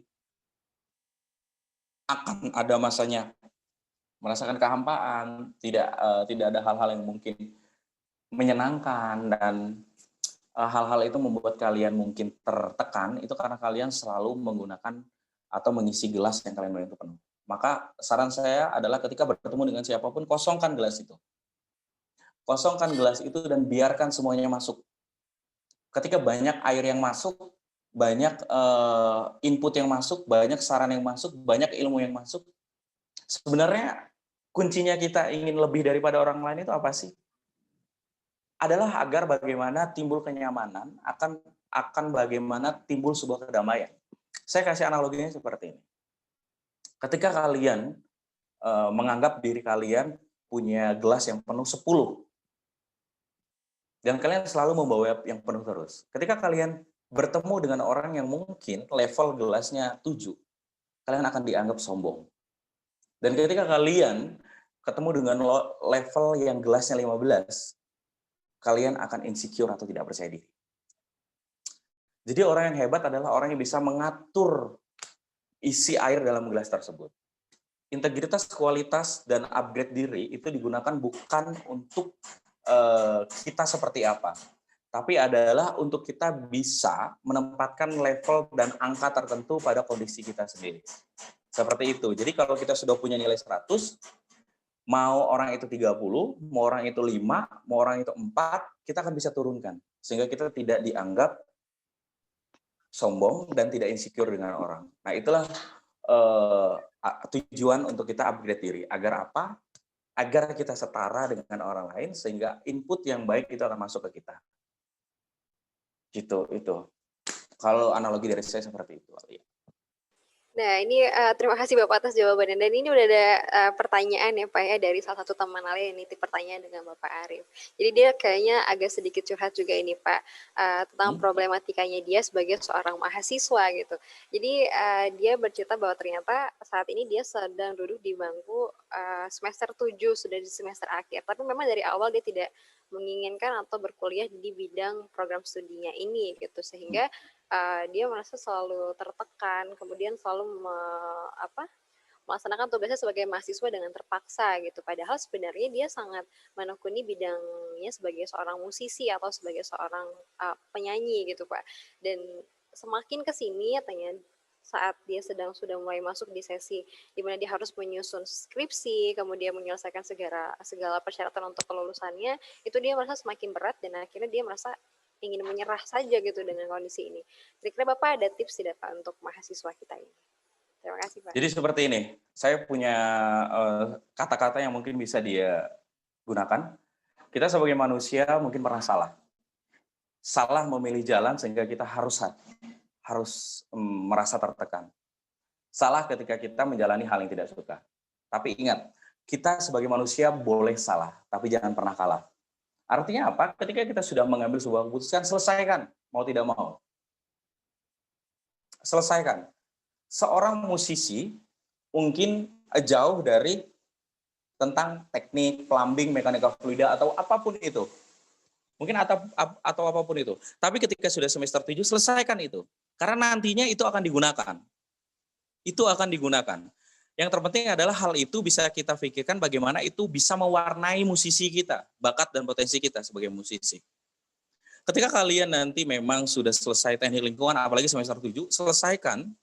Mungkin nantinya, contoh dari saya ada simpelnya, mungkin banyak musisi yang menyanyikan lagu-lagu pop, bisa menyanyikan lagu-lagu lain, tapi bisa juga kalian adalah musisi, temannya Alia tadi, memiliki warna tersendiri. Kalian adalah musisi yang selalu aware dengan lingkungan. Gunakan musisi itu untuk jalan-jalan kalian, mengenalkan diri saya adalah musisi yang terbangun dari orang yang peduli tentang lingkungan. Karena saya belajar dari teknik lingkungan. Ada kan event-event musik tentang lingkungan, masuk ke dalam sebuah event-event lingkungan dengan kita hadirkan musiknya. Ketika kalian berkata bahwa, halo teman-teman, mungkin teman-teman sekarang melihat bahwa saya adalah seorang vokalis ataupun gitaris, Tapi saya masuk ke sini bukan karena saya adalah orang yang sekedar cinta musik, tapi saya adalah seorang teknik lingkungan yang pada dasarnya saya harus peduli dengan lingkungan. Dan musik membawa kita bersatu untuk kita bisa menyadarkan tentang lingkungan. Value warna itu yang akan nanti terbentuk. Seperti itu. Jadi poin masalahnya adalah kesalahannya adalah yang mungkin bisa diperbaiki ketika kalian sudah jalan, selesaikan dan cari hubungannya dengan bakat kalian. Sehingga itu bisa jadi warna kalian. Keunikan dan warna tersendiri itu diciptakan dan direkayasa oleh kalian sendiri. Jadi jangan pernah berpikir bahwa kalian tersesat tapi di jalan ini salah. Tersesat di jalan yang benar adalah bagaimana kalian bisa merekayasa dan mendesain itu menjadi sebuah kelebihan yang itu menjadi keunikan dan value untuk kalian. Seperti itu. Mungkin Alia ingin ilmu komunikasi, sekarang teknik lingkungan. Mungkin seperti itu. Tapi harus korelasikan dan hubungkan itu. Bagaimana itu bisa menjadi salah satu kelebihan kalian. Itu. Tapi jangan juga ya ketika musisi kalian berpenampilannya memakai sampah-sampahan organik. Tidak seperti itu. Jadi ada hal-hal yang menarik dan itu punya value tinggi. Seperti itu Alia. Terima kasih Alia. Baik, terima kasih ya. Jadi kena juga saya ya Pak ya. Karena memang sangat berhubungan juga, banyak sekali problematika seperti ini yang dialami oleh banyak mahasiswa gitu ya. Mungkin sekarang masih merasa tersesat, salah memilih program studi, tapi saya rasa sudah sangat terlambat jika baru menyadari di semester 7 ya Pak ya, sudah waktunya menyusun gitu. Oke, selanjutnya kepada Maya Nurmayanti dari TL 2019. Kami persilakan untuk mengajukan pertanyaan, Maya, silahkan. Terima kasih Kak untuk waktunya. Izin bertanya Pak, berbicara tentang broadcasting Pak. Saya ini salah satu orang yang belum menemukan gitu Pak ya, apakah jati diri saya ini benar-benar di broadcasting atau enggak gitu Pak. Nah, kayak saya udah mencoba beberapa event, kayak bukan event sih, kegiatan yang berhubungan tentang public speaking seperti kayak MC dan segala macam Pak. Tapi saya belum bisa seperti apa ya namanya, dibilang itu keahlian atau potensi saya belum bisa dikatakan seperti itu, Pak. Karena menurut saya masih yang biasa saja gitu, Pak. Gimana sih, Pak, cara kita tuh nentuin bahwa, "Oh iya ini dunia saya," gitu, Pak. Contoh nih, Pak, saya kan suka nih lihat, apa namanya, lihat Kak Alia dan, orang-orang yang MC-nya emang bener-bener kayak nge-MC-nya bagus gitu kan, Pak, ya. Nah, tapi saya tuh udah nyoba kayak MC biasa, MC di kegiatan-kegiatan apa, tapi menurut saya tuh belum bisa belum bisa kayak gitu Pak. Apa bener saya ini ke broadcasting atau ke MC dan segala macam itu atau enggak gitu, Pak. Cara kita tahu gitu tuh gimana sih, Pak? Makasih, Pak. Maaf ya, Pak, kalau berbelit-belit. Baik, terima kasih Maya, luar biasa sekali ketika menginginkan apakah saya adalah orang yang pantas untuk di dalamnya. Jadi bahasanya itu ya. Pertama, mulai sukanya dari kapan? Seperti itu. Hanya sekedar suka. Suka itu seperti ini. Suka dilihatin orang saja atau suka menjalani profesinya. Terkadang ketika kita melihat orang-orang yang pintar nyanyi, kita suka menjadi mereka karena mereka menjadi pusat perhatian. Tapi sukanya seperti apa? Itu dulu. Kita suka menjalaninya karena itu adalah hal yang mengalir dalam diri kita. Tapi ingat ya, jangan pernah menganggap bahwa kalian tidak bisa. Kalian tidak bisa itu jangan pernah menganggap itu. Artinya gini, ketika saya tidak bisa membuat sebuah opening MC yang bagus, kalian harus paham bahwa semua orang itu punya keunikan dan value sendiri. Misalnya Nurmayanti punya suara yang berbeda dengan Kak Alia, ataupun dengan yang lain. Nah, perbedaan suara itu yang menentukan kekhasan dan keunikan kalian sendiri. Yang terpenting adalah kalian memahami bahwa kalian punya apa itu, dan kalian kembangkan itu, jangan pernah membandingkan. Karena kalian tidak bisa dipaksa terbang apabila kalian tidak punya langit. Tapi kalian harus menyediakan air sendiri untuk kalian bisa berenang. Nah, itu hal penting untuk kita bisa tahu bahwa sebenarnya kita pantas atau enggak di situ. Itu bukan masalah pantas atau tidak, tapi tentang bagaimana kalian bisa terus meningkatkan diri bahwa kalian punya keunikan dan punya sebuah warna tersendiri. Gitu Regina. Jadi pada dasarnya adalah yang harus Regina lakukan, jangan pernah menganggap bahwa saya ini tidak pantas di broadcasting. Tidak ada. Kalau saya menganggap itu dulu, mungkin saya tidak akan jadi presenter dan reporter. Karena saya basicnya tidak ada. Dan bahkan cara reportase ketika tes kamera jauh banget saya daripada yang lain. Tapi ketika kalian yakin dan niatnya harus benar. Niat itu paling utama. Jadi gini, kalian mau masuk menjadi dunia broadcasting ataupun menjadi seorang MC, itu agar kalian hanya terlihat saja, dipuji-puji netizen, jadi sorotan orang, jangan itu menjadi hal utama. Hal utamanya adalah kalian harus menjadi bagian kesuksesan acara tersebut. Bagaimana kalian bisa memberikan kontribusi. Itu dulu yang harus dipahami agar apa Tuhan melancarkan jalan kalian. Ini kayak mimbar agama ya. Gitu Regina. Jadi Regina jangan pernah berhenti, apalagi banyak orang-orang hebat di ITERA, ada banyak duta ITERA mungkin. Regina bisa. Sebenarnya gini Regina, orang yang bodoh itu bukan orang yang tidak mampu mengembangkan bakat. Orang yang bodoh itu bukan orang yang tidak memiliki value atau nilai yang baik. Tapi orang yang bodoh itu adalah orang yang belum bertemu dengan guru dan metode yang tepat. Itu. Jadi kalau Regina mungkin belum tahu bahwa Regina masih bodoh dalam dunia broadcasting, artinya Regina belum menemukan guru dan metode yang tepat, karena tidak ada orang yang bodoh. Yang ada adalah metode dan guru yang salah, sehingga kalian akan tetap terlihat bodoh. Seperti itu, Regina. Ya, baik. Terima kasih, Bapak. Bapak, mohon maaf, Pak. Regina siapa ya, Pak? Apakah harus Oh, spesial? Regina. Oh, ini Regina Mardatila. Ini siapa? Oh iya, saya salah. Maya, maaf. Saya terlihatnya di screen-nya. Maaf ya, Maya. Ini Regina Mardatila yang saya baca. Bagaimana, Maya? Apakah terjawab? Boleh nggak Kak sharing dulu dikit Kak? Oh iya, boleh. Nah, jadi gini Pak, Baik. pernah nggak sih Pak Bapak tuh nggak nemu gitu loh. Kita nih mau gimana, soalnya gini Pak, saya tuh mulai dari SMP itu Pak ya, tertarik dengan public speaking. Kayak saya mulai dari situ, saya pertama sekali saya berbicara depan umum itu waktu saya mulai ikut-ikut organisasi, terus saya nyoba-nyoba itu, saya baca puisi, itu melatih mental saya untuk berbicara depan umum, terus barulah saya nge-MC dan segala macam sampai ke kuliah saat ini. Nah Bapak tuh dulu itu Pak, kalau boleh Pak sharing-nya, dulu itu gimana sih Pak tips Bapak gitu, cara Bapak kok bisa Bapak tuh mau terjun gitu, kan tersesat nih Pak, kenapa Bapak tuh mau tertarik gitu terjun di dunia broadcasting ini gitu Pak? Apakah karena potensi saja atau karena saja atau gimana Pak? Begitu Pak. Sebenarnya kalau tadi saya katakan bahwa saya tidak punya potensi dan bakat memang di tempat itu, tapi saya ingin berkontribusi dalam hal jurnalis. Kalau boleh saya ceritakan, pertama kali saya MC, mau tahu apa kata-kata netizen? Saya dibilang MC Agustusan. Wow. Kok MC-nya kayak orang MC Agustusan sih? Wow, netizen. Dari situ hal-hal yang membuat saya bahwa by proses, orang punya trial and error. Jadi trial and error itu kita tentukan. Kita boleh mencoba-coba berbagai pengalaman, tapi sampai mana? 2 bulankah, 3 bulankah, 5 bulankah? Prinsipnya gini, kalau misalnya Alia belajar sebulan bisa, Maya belajar sebulan tidak bisa, berarti Maya harus belajar 2 bulan. 3 bulan, 4 bulan. Nah, semangat dan effort itulah yang membuat kita sampai pada titik di mana kita akan dianggap profesional. Jadi dulu saya pertama kali saya dikatakan MC Agustusan. Luar biasa tidak? Saya seorang host presenter, ada beberapa orang yang kok MC-nya kayak Agustusan sih?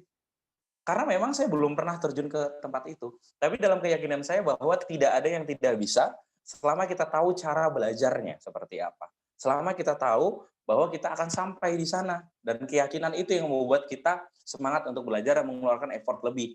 Seperti itu. Sehingga MC yang dulu dikatakan MC Agustusan menjadi salah satu reporter khusus dalam pemilihan presiden. Seperti itu.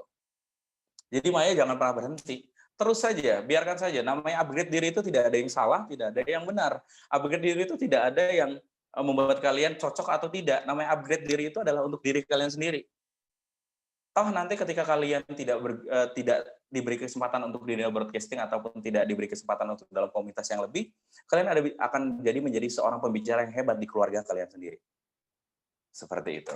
Jadi jangan pernah berpikir bahwa saya ini kayak mana Pak? Jangan semakin banyak pertanyaan negatif dalam pikiran kalian.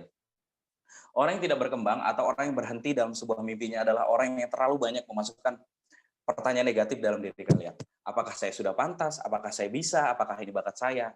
Pertanyaan negatif itulah yang membuat kita semakin tertutup.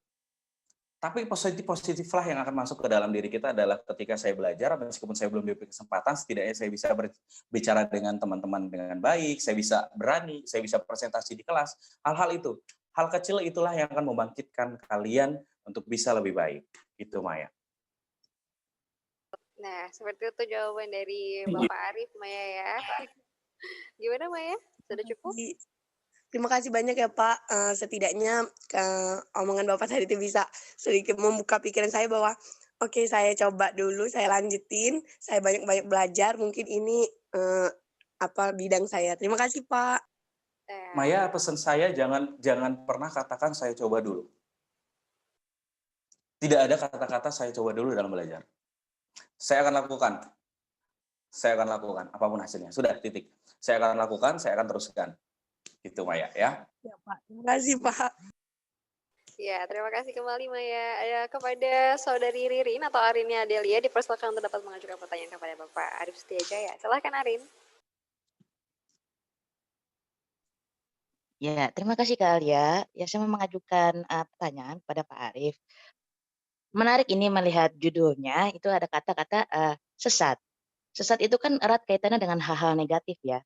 Kalau saya memahaminya, sesat itu kita tersesat jika kita tidak punya nilai, tidak punya rambu, ya kan? Pertanyaannya adalah, sebenarnya saya ingin tahu sebenarnya nilai-nilai apa sih yang Pak Arif punya ketika menjadi reporter maupun ketika menjadi dosen? Apakah ada perubahan value yang dianut atau kompromi?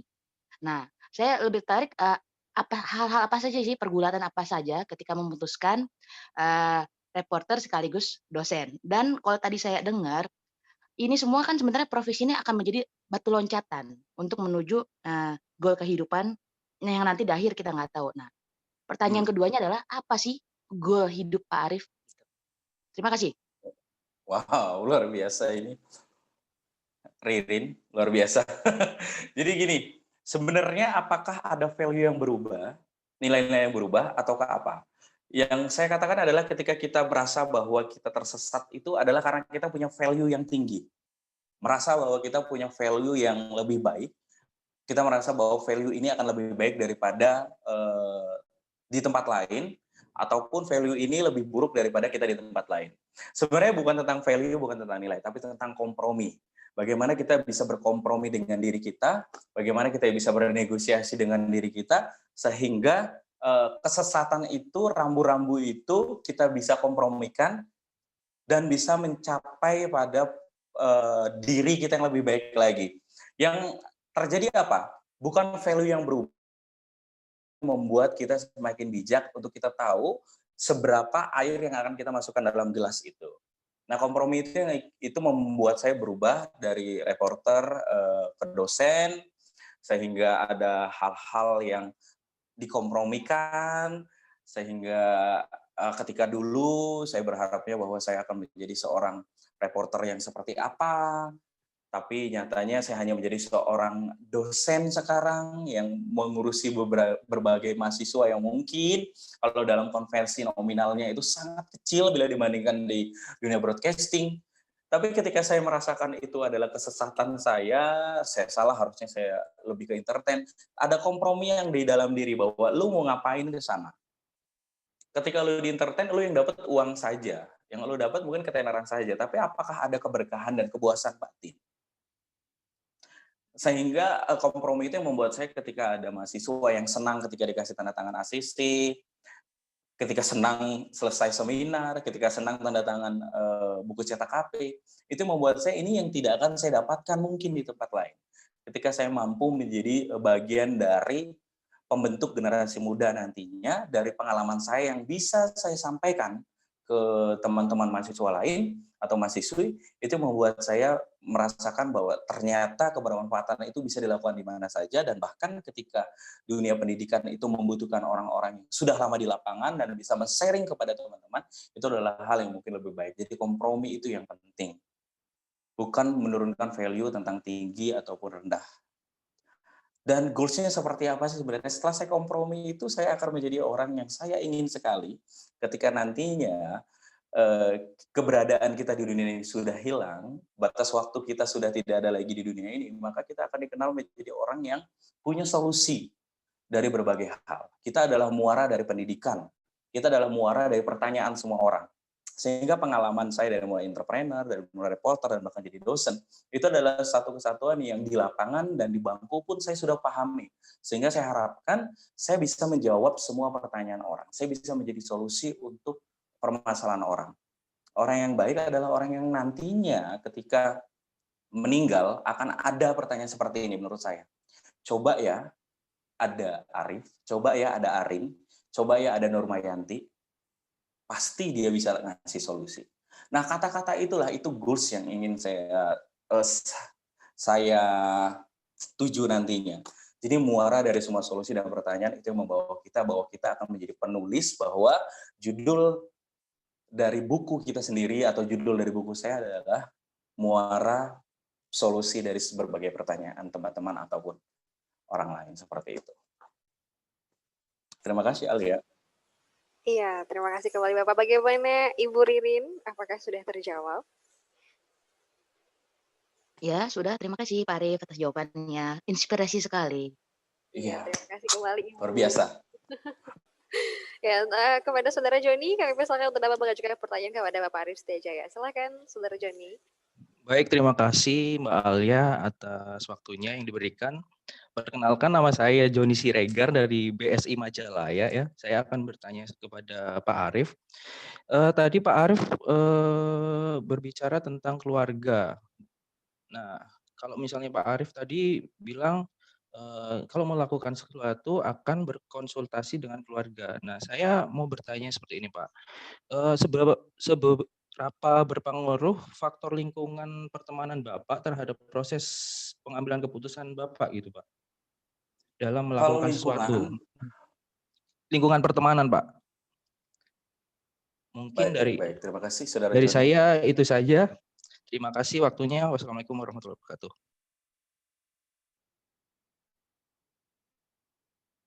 Halo? Halo, ya silakan Pak Arif. Halo?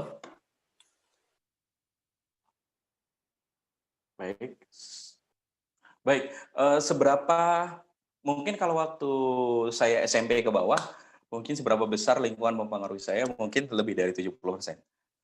Tapi ketika SMP ke atas hingga sekarang, saya berpikirnya bahwa bukan saya yang dipengaruhi lingkungan, tapi dengan semua pengalaman saya, semua apa yang saya dapatkan, harusnya saya yang bisa mempengaruhi lingkungan. Seperti itu. Jadi kalau dari SMP ke bawah mungkin saya dipengaruhi lingkungan, tapi kalau SMP ke atas saya berupaya untuk mempengaruhi lingkungan saya atas dasar pengalaman dan semua hal yang terjadi di saya gitu. Jadi kenapa sih sebenarnya kita punya anugerah keluarga yang berbeda-beda, keluarga yang punya banyak value, dan itu bisa menjadi salah satu input untuk orang-orang lain gitu. Jadi pertanyaannya, ketika seberapa besar lingkungan mempengaruhi saya sehingga saya bisa berproses seperti ini, sebenarnya adalah lebih dari keluarga sendiri yang mempengaruhi saya seperti ini. Gimana? Cukup? Bagaimana, Saudara Joni? Atas jawabannya, ataukah masih ada hal yang ingin ditanyakan kembali? Cukup, Pak. Terima kasih atas jawabannya. Sangat inspiratif sekali ya. Iya, terima kasih kembali, Saudara Joni. Dan untuk selanjutnya kepada Saudari Saptina, dipersilakan dapat mengajukan pertanyaan. Baik, Kak. Terima kasih. Terima kasih. Jadi di sini Saptina dari Teknik Lingkungan 18. Nah, untuk Pak Harif, kan jadi Saptina dulu SMA itu pernah sampai tes minat bakat untuk nentuin prodi nih Pak buat kuliah gitu kan. Nah, itu tesnya itu di Psikologi Universitas Sumatera Utara. Nah, itu kayak yang ngebuat kan sebenarnya kita ini minat di mana, bakat di mana, dan jurusan yang kita ambil tuh emang bener-bener sesuai sama kemampuan kita, bakat kita, minat kita. Nah, terus ketika Sabrina melihat ke Alia, Bapak juga sebagai dosen yang basic-nya itu menurut Sabrina bakat dan ahlinya itu di komunikasi gitu kan, Pak. Nah, tapi emang juga sebagai ahli lingkungan juga gitu kan, sebagai dosen. Nah, jadi kayak bertanya sebenarnya minat bakat yang kita miliki, yang apa namanya, yang kayak Sabrina lakuin ini udah tes fisiologi untuk masuk prodi.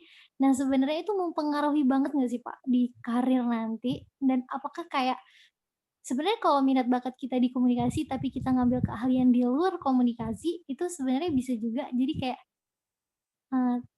gimana ya pertanyaannya tuh ya sebenarnya minat bakat ini seberapa besar sih Pak mempengaruhi karir kita, sukses karir kita atau gimana gitu sih Pak?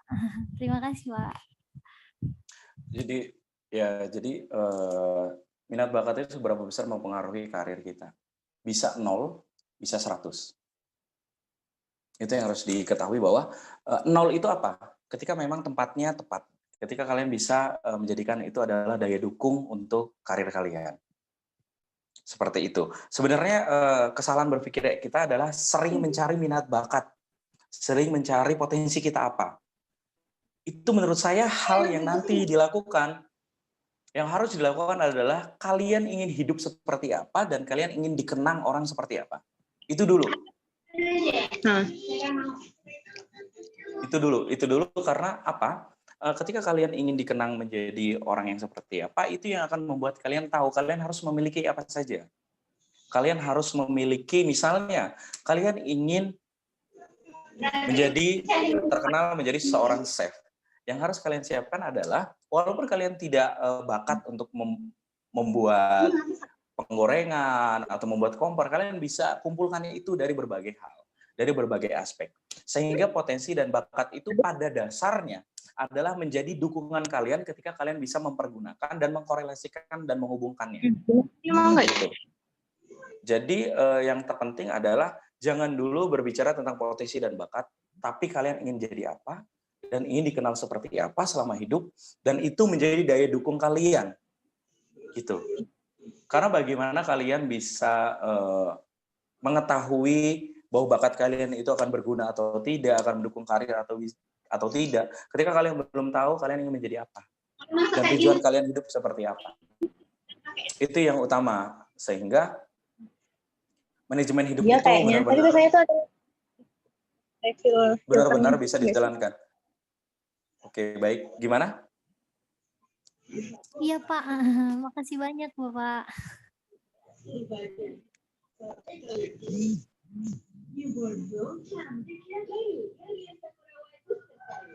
Baik. Terima kasih. Ini ada speaker yang belum dimatikan ya, Mbak? Sudah dimatikan oleh Ibu Muti ya Pak. Oke Pak Arief, masih ada sisa 2 pertanyaan lagi, tapi mungkin bisa Bapak jawab secara singkat ya Pak, sebab waktu kita sangat terbatas. Di kolom komentar sudah ada tidak pertanyaan. Terasa ya? Iya, dari Arini dan juga dari Zain. Arini bertanya, perkenalkan saya Arini, bertanya apa pendapat Bapak untuk orang yang harus mempersiapkan materi dulu sebelum membawakan suatu acara atau menjadi MC namun kurang pandai improvisasi. Hal ini membuat dia menjadi lebih gugup ketika ada perubahan. Kira-kira solusi atau tips supaya orang itu bisa lebih leluasa, lebih pede tanpa terlalu berpatokan dengan materi tersebut, Pak. Terima kasih. Yang pertama harus paham tentang kegiatannya apa. Kegiatan formal atau informal. Informalnya apa? Gathering atau serah terima jabatan ataupun apa. Nah, harus paham dulu tentang latar belakang dari kegiatan itu sendiri. Karena ketika kalian paham kegiatan itu sendiri, kalian seberubah apapun sebuah acara, itu konsepnya tidak akan berubah. Susunan acara bisa berubah, tapi konsep dan dinamika acara itu tidak akan berubah. Itu yang harus kalian tahu, bahwa bagaimana menghilangkan gugup. Gugup itu penting. Ketika kalian gugup, itu adalah salah satu tanda bahwa kalian menganggap kegiatan itu istimewa, kegiatan itu luar biasa. Ketika kalian tidak gugup, kalian menganggap hal itu biasa saja. Gugup itu penting untuk memacu kita memberikan yang terbaik. Seperti itu. Tapi bagaimana menghadapinya adalah loncat-loncat, mungkin bisa pukul-pukul tangan sebelah kanan atau sebelah kiri. Seperti itu, bisa latihan pernapasan. Yang terpenting kalian harus tahu dulu latar belakang dari acara itu sehingga apapun perubahan itu tidak akan mempengaruhi dari dinamika dan situasi acara itu. Gitu Alia. Oke, baik. Bagaimana hari ini? Apakah sudah terjawab? Atau mungkin ada sanggahan? Atau seperti apa? Sudah cukup? Halo Arini? Sebenarnya sudah cukup ya Pak ya? Ya, untuk pertanyaan selanjutnya dari Zain Pak, bagaimana cara meyakinkan diri bahwa saya bisa melakukan hal yang saya inginkan?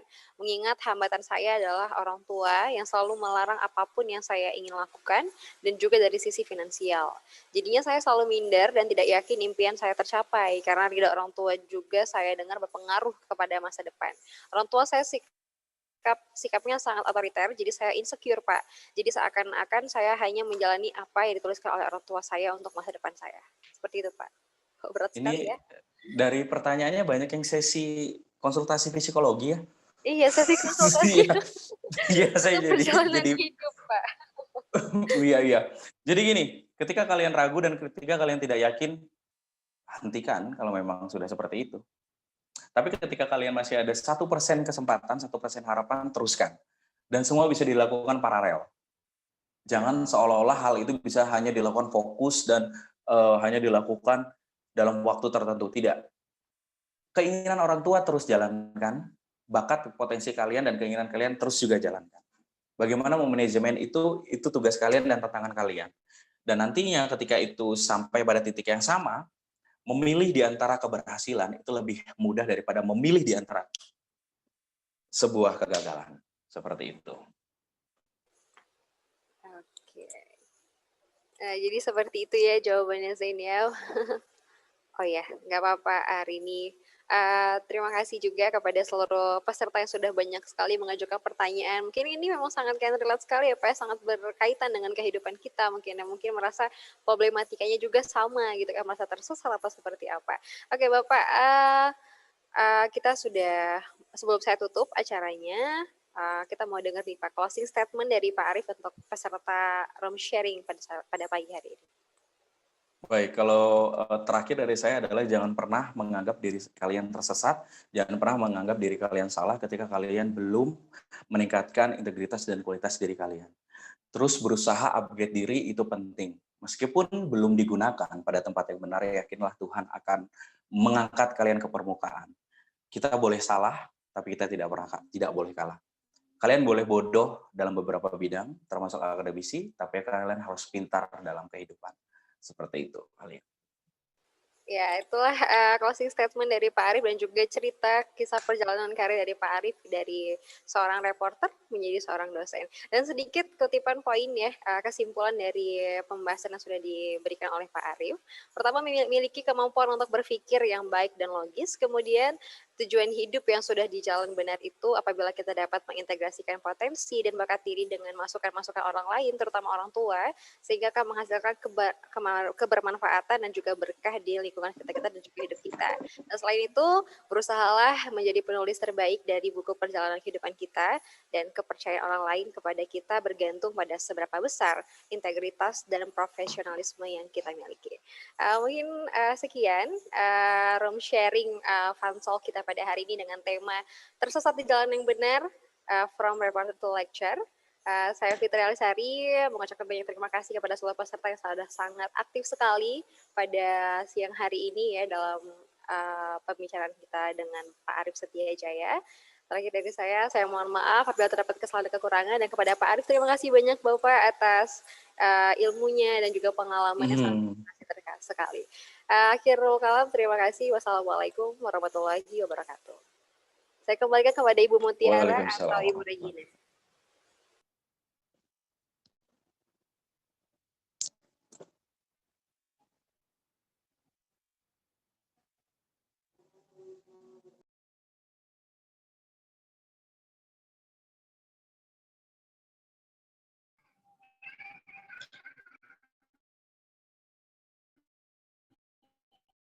Ya, terima kasih kepada teman-teman yang sudah hadir ya di webinar kita ini. Semoga apa yang kita bicarakan hari ini bisa bermanfaat ya. Terima kasih banyak kepada Pak Arif selaku pembicara kita dan juga kepada Alia selaku moderator. Semoga kita nanti bisa bertemu lagi di kesempatan lainnya. Jangan lupa ikuti terus Instagram Room Sharing untuk melihat perkembangan terbaru dari kita. Baik, sekian dari saya selaku tim Room Sharing. Saya akhiri. Assalamualaikum warahmatullahi wabarakatuh. Selamat siang semuanya.